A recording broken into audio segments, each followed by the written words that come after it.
함께 오늘 받으신 말씀 봅니다. 여호수아 7장 16절로 26절입니다. 여호수아 7장 16절로 26절 제가 읽어드립니다. 이에 여호수아가 아침 일찍 일어나서 이스라엘을 그의 지파대로 가까이 나오게 하였더니 유다 지파가 뽑혔고 유다 족속을 가까이 나오게 하였더니 세라 족속이 뽑혔고 세라 족속의 각 남자를 가까이 나오게 하였더니 삽디가 뽑혔고 삽디의 가족 각 남자를 가까이 나오게 하였더니 유다 지파 세라의 증손이요 삽디의 손자요 갈미의 아들인 아간이 뽑혔더라. 그러므로 여호수아가 아간에게 이르되 내 아들아 청하노니 이스라엘의 하나님 여호와께 영광을 돌려 그 앞에 자복하고 내가 행한 일을 내게 알게 하라. 그 일을 내게 숨기지 말라 하니 아간이 여호수아에게 답하여 이르되 참으로 나는 이스라엘의 하나님 여호와께 범죄하여 이러이러하게 행하였나이다. 내가 노력한 물건 중에 시날산의 아름다운 외투 한 벌과 은 200세겔과 그 무게가 50세겔 되는 금덩이 하나를 보고 탐내어 가졌나이다. 보소서 이제 그 물건들을 내 장막 가운데 땅속에 감추었는데 은은 그 밑에 있나이다 하더라. 이에 여호수아가 사자들을 보내매 그의 장막에 달려가 본즉 물건이 그의 장막 안에 감추어져 있는데 은은 그 밑에 있는지라. 그들이 그것을 장막 가운데서 취하여 여호수아와 이스라엘 모든 자손에게 가지고 오매 그들이 그것을 여호와 앞에 쏟아 놓으니라. 여호수아가 이스라엘 모든 사람과 더불어 세라의 아들 아간을 잡고 그 은과 그 외투와 그 금덩이와 그의 아들들과 그의 딸들과 그의 소들과 그의 나귀들과 그의 양들과 그의 장막과 그에게 속한 모든 것을 이끌고 아굴 골짜기로 가서 여호수아가 이르되 내가 어찌하여 우리를 괴롭게 하였느냐. 여호와께서 오늘 너를 괴롭게 하시리라 하니 온 이스라엘이 그를 돌로 치고 물건들도 돌로 치고 불사르고 그 위에 돌무더기를 크게 쌓았더니 오늘까지 있더라. 여호와께서 그의 맹렬한 진노를 그치시니 그러므로 그곳 이름을 오늘까지 아골 골짜기라 부르더라. 아멘. 지금 방금 읽은 여호수아 7장 반쯤 되지만 시작부터 끝까지 한 사람의 이야기로 시작되고 한 사람의 이야기로 마치게 됩니다. 성경에 이런 부분이 많지 않은데 그것도 좋은 일이 아니라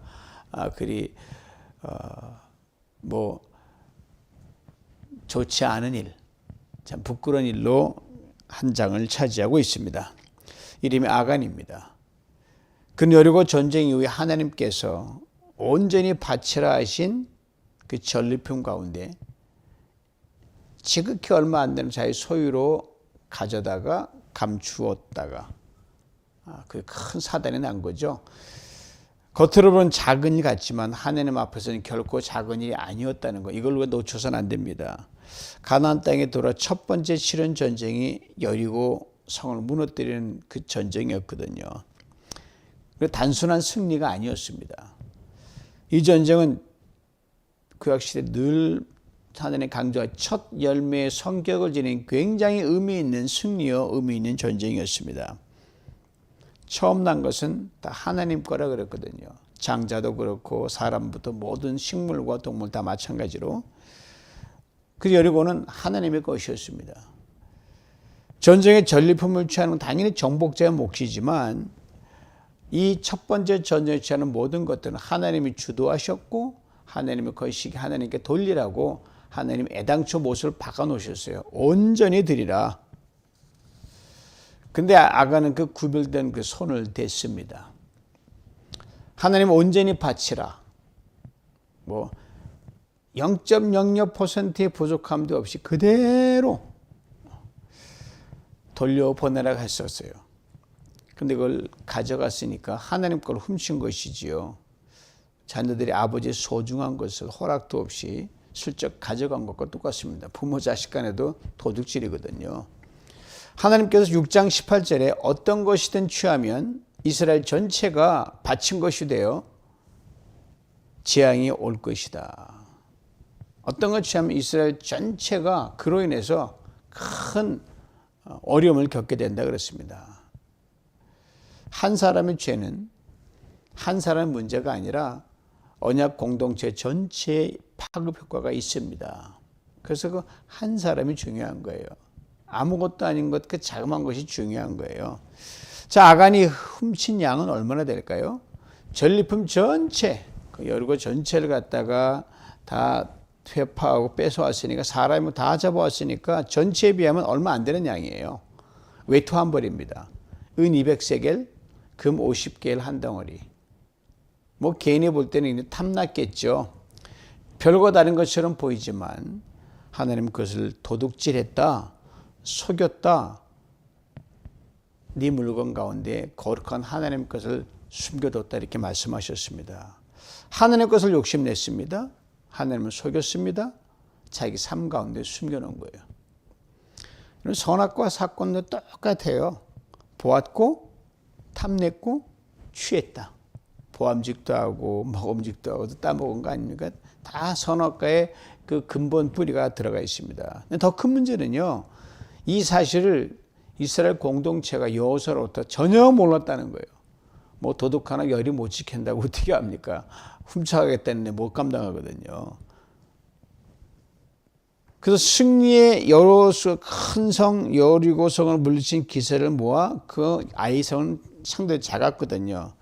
공격을 합니다. 이 정탐꾼이 갔다 와서 갔다 온 성이 작아서 한 2, 3천 명만 올려보내도 넉넉히 감당할 수 있습니다. 해서 쉬운 전투로 생각해서 보냈는데 의외의 참패를 당하고 옵니다. 병사들은 다 도망갔고요. 한 수십 명이 목숨을 잃었습니다.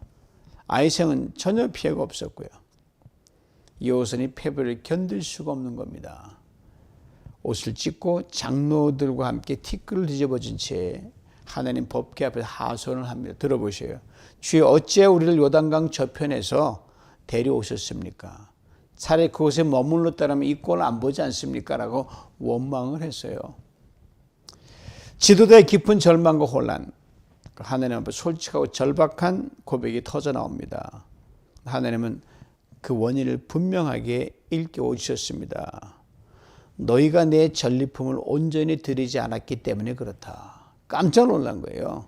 내 것을 도둑질했고 나를 속였고 내 물건을 자기들 물건 가운데 뒀다. 이것이 깨끗이 정리되기 전에는 결코 너희들 앞으로 전쟁도 승리할 수 없다라고 하나님이 말씀하셨어요. 여기서 여호수아 7장 11절은 아간의 죄를 가장 정확하게 해부해냅니다. 온전히 바친 물건을 가져갔다, 도둑질했다, 속였다, 자기 물건들 사이에 뒀다. 단순한 절도가 아니에요. 의도적으로 아주 가장 귀한 하나님 거 훔쳐간 거죠. 이제 하나님이 숨겨진 죄를 드러내시는 작업을 하십니다. 하나님 죄를 미안하고 참 부끄럽다고 드러내서 정리하기 원하시거든요. 16절과 21절 이 전반부가 그걸 말하는데 하나님의 손이 그 공동체의 층을 한 겹 한 겹 벗겨내면서 범인을 찾아 들어가는 거예요. 여호수아가 아침 일찍 일어납니다. 제비를 뽑습니다. 지파별을 뽑으라 해서 유다 지파가 맨 먼저 뽑히고요. 유다 지파가 앞으로 나와 유다 지파에 속한 족속들이 한 족속 나옵니다. 세라 족속이 뽑히고요.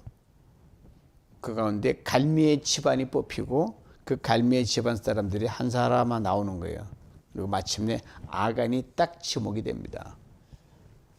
하나님 정밀한 엑스레이와 같은 그런 시선으로 감추인 죄의 뿌리까지 정확하게 들춰내고 있습니다. 어떤 숨김도 어떤 어둠도 빛 가운데 드러난다는 것을 밝히 보여주고 있습니다. 드디어 아간이 여호수아 앞에 섭니다. 그때 상상만 해도 어떤 부들부들 떨었겠죠. 여호수아는 근데 아간을 차갑게 대하지 않습니다. 아들아 하고 다정한 목소리를 부르는데 고생해서 광야를 지나왔고 고생해서 요단을 건넜고 여기까지 왔거든요. 내가 청하노니 여호와께 영광을 돌려 그 앞에 자백하라. 즉 죄를 고백하는 행위가 하나님 영광이 된다는 거죠. 부끄러운 죄지만 솔직해나면 하나님이 그를 들으시고 다 영광의 도구로 사용한다는 말입니다. 숨긴 죄를 드러내는 것은 파멸과 멸망이라기보단 하나님 앞에다 서는 첫걸음입니다. 아간이 말합니다. 내가 이스라엘 하나님 여호와께 범죄했나이다. 이게 굉장히 중요합니다. 여러분 잘못을 하면 그 사람에게 그 누구에게 잘못한 것처럼 생각하는데 그보다 먼저 하나님께 그것이 죄가 된다는 사실입니다. 이게 중요한 거예요. 사람에게만 잘못하면 끝나는 게 아니라 그걸 누가 먼저 봤습니까? 하나님 먼저 보시거든요. 우리는 종종 사람 앞에서의 체면을 더 중시하는데 그보다 더 중요한 게 하나님 앞에서 내가 보여지는 게 가장 먼저거든요. 그래서 코람데 오라 그랬잖아요. 그리고 사람이 보든 안 보든 하나님 보고 계신다는 것. 아간의 결정적인 잘못은 뭐냐? 하나님의 눈은 피할 수 있을 것이라고 착각한 거죠. 어느 안전하고 속입니까? 죄는 사람이 보이지 않기 때문에 생기는 것이 아니라 하나님을 의식하지 않기 때문에 죄를 짓는 겁니다. 사람은 속일 수 있지만 여러분 하나님은 못 속입니다. 아간의 자복은 21절에서 이렇게 요약됩니다. 보았다, 좋아 보였다, 가져갔다. 아까 말한 아담의 그 패턴과 똑같아요. 죄의 구조는 언제나 동일합니다. 딱 시선을 끌거든요. 그럼 욕심이 생기거든요. 그럼 행동으로 옮기거든요. 여기서 한 가지 더 묵상해 볼 수가 있습니다. 그때 온 공동체가 고통을 당하는 걸 아간이 봤거든요. 여호수아가 티끌을 뒤집어 쓰고 울부짖을 때 만약 아간이 스스로 나와서 제 잘못입니다라고 이 고백을 했더라면 결과는 어떻게 됐을까요? 성경은 그 답을 기록하고 있지 않지만 성경 전체의 흐름을 보면 하나님의 마음은 그를 살려두셨을 것이라고 저는 생각합니다. 아간의 문제는 죄가 크냐 작으냐의 문제가 아니라 죄를 붙잡고 감추고 어떻게 안 들키려고 했던 그 많은 시간, 회개의 기회를 미룬 시간들이 가장 큰 문제였습니다. 고로 죄는 빨리 고백할수록 생명으로 나가고요. 늦게 고백할수록 결국 심판에 이릅니다. 아간이 욕심낸 것은 화려한 외투 한 벌, 은 200세겔, 금 500세겔. 지금 보면 아무것도 아니에요. 있어도 그만 없어도 그만이에요. 근데 그는 그것 때문에 자기 생명과 가정, 후손 그리고 공동체 전체를 어둠 속으로 밀어냈어요. 바울은 말합니다. 우리가 이 땅에 아무것도 가지고 오지 않았으니 먹을 것과 입을 것이 있으면 족한 줄로 알아. 아간이 진리를 알았더라면 여리고성의 그 외투를 바라보는 순간 마음을 꺾었을 것인데 참 안타깝죠. 이제 아간의 자벽을 따라 군사들이 그 장막으로 들어갑니다. 뭐 어디 있다가 가서 다 그걸 몰수해야 되니까 23절 이렇게 기록합니다. 그들을 여호수아와 온 이스라엘 자손에게 가져오므로 그들을 여호와 앞에 쏟아놓으니라. 쏟아놓았다. 이 말이 굉장히 중요합니다. 늦었지만 감춰놓았던 모든 죄를 이제는 숨김없이 다 끄집어내놓는 거예요. 왜요? 감출수록 죄는 독이 되거든요. 묻어둘수록 악취가 납니다. 덮어둘수록 더 깊은 어둠으로 빠져들어갑니다. 하나님은 죄를 덮으라 하지 않으십니다. 오히려 해부하더라도 더 드러내라, 쏟아 넣으라고 하십니다. 내 마음은 쏟아 놓으라 그랬거든요. 죄는 감출 때 멸망이 시작되고요. 드러날 때 은혜가 시작이 됩니다. 아간이 너무 늦게 쏟아 나왔다는 것 자체가 참 안타깝죠. 난리 난 거 보면서도 사실 들킬까봐 뭐 한 번에 그 창피한 건 어때요? 자기가 살는 게 중요한데 살려면 쏟아 넣어야 됩니다. 아간의 결말을 보면서 우리는 로마서 한 구절을 떠올리지 않을 수가 없습니다. 죄의 싹은 사망이다. 예, 죄는 언제나 죽음으로 끝납니다. 우리 모두가 아담의 그 범죄함으로 죽을 운명으로 가잖아요. 죄는 반드시 대가를 요구합니다. 아간의 죄는 그를 악을, 고통의 주인공으로 만들었습니다. 여호수아가 말합니다. 25절에 내가 어찌하여 우리를 괴롭게 했느냐? 여호와께서 오늘 너를 괴롭게 하시리라. 죄는 절대 나 혼자의 문제로 끝나지 않습니다. 한 사람이 죄를 짓고 한 가정이 무너지고 한 교회가 상처받습니다. 한 나라가 무너질 때가 있어요. 하나님은 그 모든 상처를 기억하시고 피해를 다 복구하십니다. 그래서 그걸 내가 갚는다 그러면 참 쉽지가 않죠. 그래서 하나님께 원수 갚는 것이 내게 있다고 너는 오로지 선을 행하고 본분을 다 이렇게 말하죠. 이 보복하고 싸우는 우리의 몫이 아니거든요. 하나님은 도둑맞은 영광을 회복시키십니다. 살다 보면 일방적으로 손해보고 억울할 때가 많이 있거든요. 가서 이게 싸울 수도 없고 그냥 손해 감당하다니 참 부글부글 끓기도 하고, 그때 여러분 하나님 더 큰 것으로 보상해 주니까 너무 그다음 균형을 깨지거든요. 열심히 주 앞에 하나님 갚으심을 알고 마음을 넉넉히 하면서 그걸 지나면 훗날 하나님 멋지게 보상해 주십니다. 아간은 자금 외투 하나, 은과 금 조금 때문에 죽은 것이 아닙니다. 하나님 것을 가로챘기 때문에, 죄를 끝까지 숨겼기 때문에 죽음을 맞이했습니다. 그의 이야기는 우리 모두에게 묻습니다. 죄를 숨길 것인가? 쏟아놓을 것인가? 그 선택이 생명과 죽음을 가르는 자리입니다. 여기서 한 가지 깊이 묵상할 것이 있어요. 아간의 죄를 가만히 들여다보면 원인은요, 감사를 잃어버림, 감사의 상실에 있습니다. 생각해보세요. 여리고의 그 엄청난 승리만으로 손 하나 안 대고 그냥 빙빙 몇 바퀴 돌고 고함 쫙 지르니까 와르르 무너졌거든요. 그 승리만 해도 배불러요. 그 전은 어떻습니까? 하나님은 광야를 지나는 동안 절묘하게 먹이시고 입히시고 북기둥과 불기둥과 구름기둥으로 인도하시고 요단강을 말라서 건너게 하셨고 기이하게 공급해 오셨거든요.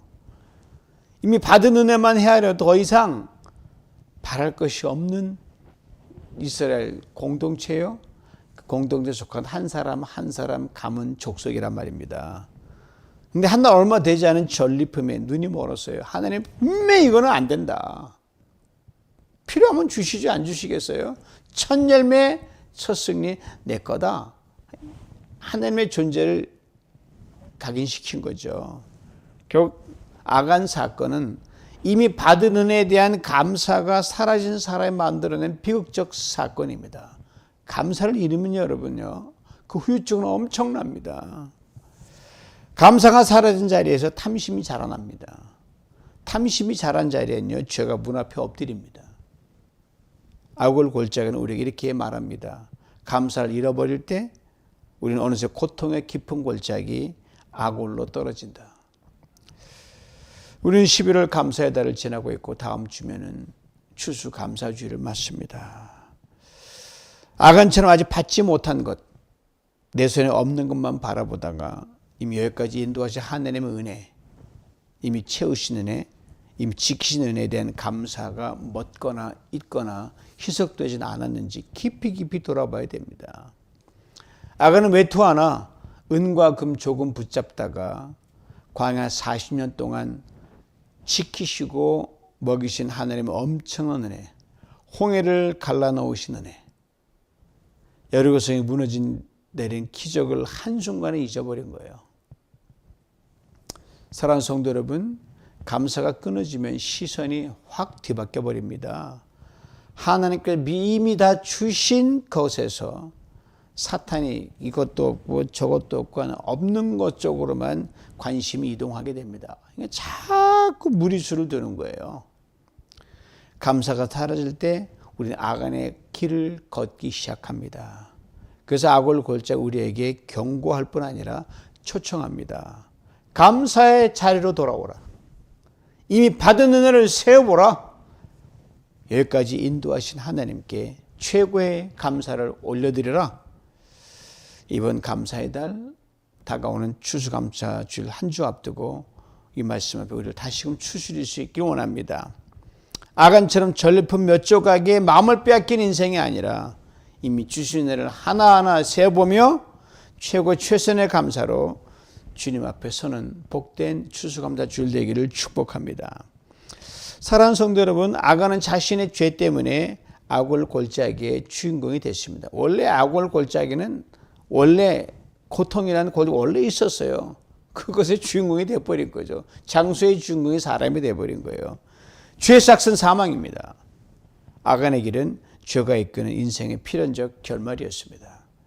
그러나 우리의 이야기는, 아간의 이야기는 여기서 끝나지 않습니다.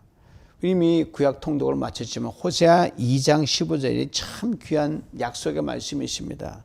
아골 골짜기를 소망의 문으로 삼아 주겠다. 엄청난 반전이죠.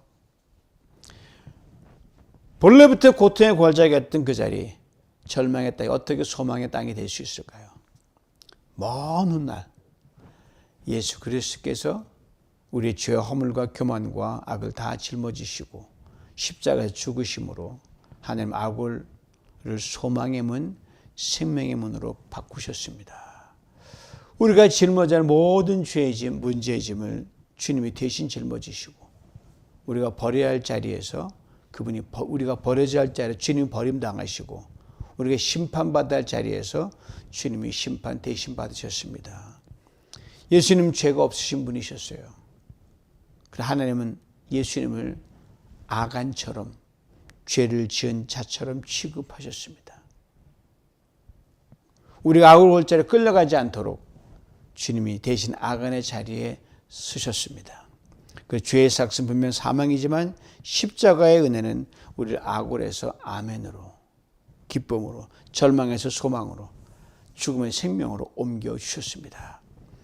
이 그 놀라운 구속의 은혜를 입은 우리들, 이제 죄와 피흘까지 싸우는 그런 삶을 살아내야 됩니다. 그래서 코람데오 하나님 앞에 사는 삶으로 적극적으로 살아가야 돼요. 사람의 시선이 아니라 하나님의 시선 앞에서 정직하게 살아가는 삶. 그리고 동시에 이미 십자가 안에서 주어진 구원의 은혜. 이거 가장 큰 거거든요. 이거 하나로 배부르거든요. 구원의 은총. 그리고 여기까지도 인도해 주신 하나님의 선하심, 인도하심에 감사하며 기억하며 감사를 회복하는 우리 모두가 될 수 있기를 간절히 소망합니다. 무엇보다 하나님이 더 이상 예수 그리스도 안에서 우리 죄를 들춰내지 않습니다. 아간은 막 찾아냈지만 예수 안에서 다 안 쫓아오셔요. 들춰내지도 않으셔요. 얼마나 감사합니까? 그렇다고 방자에 가라는 건 아니에요. 이 정도까지 덮고 들추지 않으니 얼마나 감사해요. 정지하지 않으십니다. 주님 십자가에서 우리 모든 죄를 영원히 덮어 하나님도 들춰내지 못하게 그리스도가 덮었기 때문입니다.